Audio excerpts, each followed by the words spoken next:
Caitlin from WOOLJEWEL podcast, and I am doing a short video as promised about my life in Germany. Since I started the podcast, I've gotten a lot of questions about why I'm in Germany, do I speak German, what am I doing here? So I'm gonna answer all that for you now. Sorry if there's extra noise. I have breakfast on the stove right now and I'm doing this video really quick before I head out the door. And I look like this because I have ballet today. I moved here with my husband in July of 2016. He is in a military band. He plays the bass, and this is where he's stationed. So we will be here for 4 years, and that might turn into 7, but we just don't know yet. So that's about it. Before he joined the military, we were freelancing musicians in New York City, so life is very different than what it used to be, and it's also very different from what either of us ever expected. I don't think it was ever his dream to join a military band, but there aren't a whole lot of jobs for performing musicians with an actual salary and benefits these days. They're just hard to come by. So when you get an opportunity for something like that, it was just something he couldn't pass up. So yeah, that's why we're here. And what do I do here is another question. I used to work a lot when he was stationed in California. I was teaching a lot of violin lessons. I had performing gigs. I was working a lot. There was just a lot more work in the area where we were. Here, it's a smaller area, and I think that there's not as much music and like any opportunities I might have. I don't speak German fluently, so I don't feel super comfortable just putting myself out there 100% yet. So maybe after I've been here a while and my German gets better, then I'll be more comfortable with that kind of thing. But in the meantime, I've obviously been knitting a lot. I have a lot more time for exploring things that I've always really been interested in, but not been able to do because I've had to work a lot. I do have some violin students. I teach a little bit of knitting too. I have been getting back into ballet. That's been really fun. I'm glad I have time for that. So I'll take you through my typical day.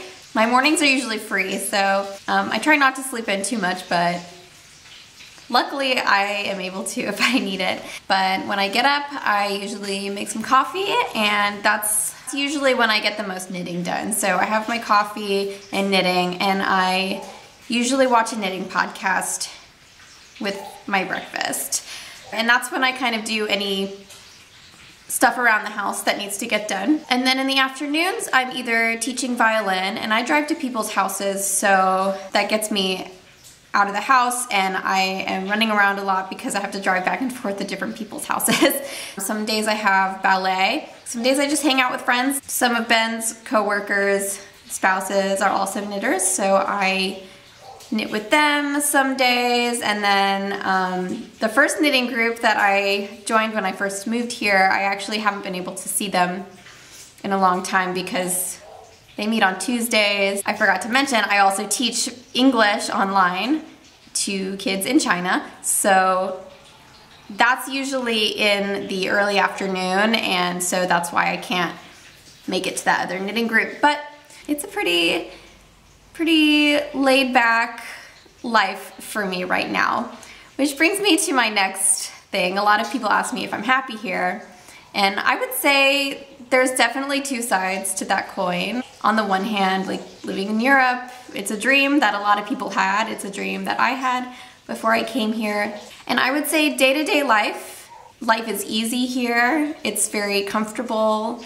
Everything's laid back, and since I'm not, you know, hustling as much as I had to in New York, I'm really grateful that I'm not as stressed out all the time as I used to be when I had to work a lot more. On the other hand, in terms of long-term goals and overall happiness with life, I guess, I'm not able to pursue the exact type of thing that I otherwise could if I wasn't moving around all the time. A couple years in each place isn't really enough time for me to establish myself as a musician and get enough gigs and the right kind of gigs that I want in one place. So I'm doing my best to try to stay positive, and anywhere we end up, I'm just gonna try to make the most of it. But some days, to be completely honest, I do get a little bit down that I, can't establish myself somewhere and have as steady as a career as Ben can. So we're not sure if this is going to work for us super long term. Like, we don't know if he's gonna do the 20-year thing in the military, or if after Germany he might decide to get out and we'll just end up somewhere else. So that's a possibility too. Do I speak German? Ich verstehe nur ein bisschen Deutsch, but I'm trying to learn more. It's actually hard to learn here because there are so many Americans in this area that all of the German people that live here, they already speak really good English, but they also know that there are so many Americans here, so a lot of them will just start speaking English. And my German isn't good enough to be like, no, I insist on speaking German with you. And I feel like my German was actually better before I moved here because I was taking a class, and in the class, I don't know, it was just more structured, and I was actually practicing and doing my homework and all that stuff. Yeah, I just was practicing more, but here, if I need to speak German, it's only because I'm like at a restaurant or I'm out shopping and I need something, or so there's only so much German I actually need to know on a day-to-day basis. So I'm finding it a little bit hard to get to the next level. And I know that there are Americans here who have been here for several years and they still don't know any German at all. Like, that's how easy it is to live here and not know any German and just get by with your English. So it is a little bit hard.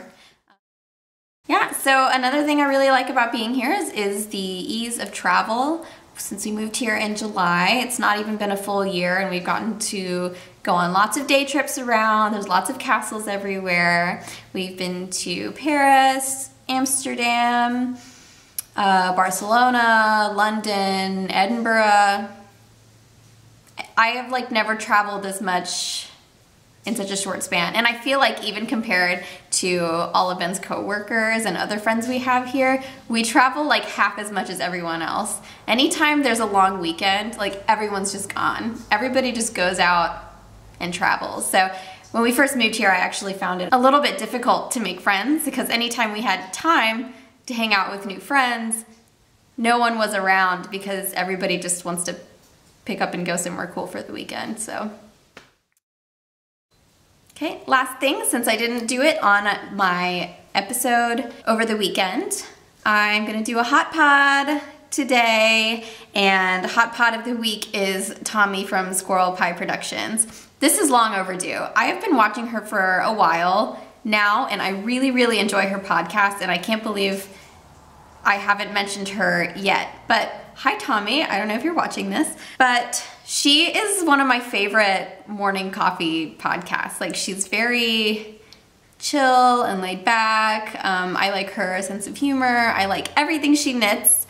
She also spins and she sews and she dyes. So there's a lot of variety in her podcast. She has chickens that you can hear on the podcast sometimes. So I have to keep it short because I have to run, but hi, Tommy. If you haven't seen her podcast, I will link it below. Definitely go check her out and say hi. If you want to get in touch with me, you can find me on Instagram. That's where I'm most active, as @WOOLJEWEL. I'm WOOLJEWEL on Ravelry. Add me as a friend, send me a message, join the Ravelry group WOOLJEWEL Podcast, or just leave a comment below on YouTube. And I will see you guys over the weekend for my next episode. Bye.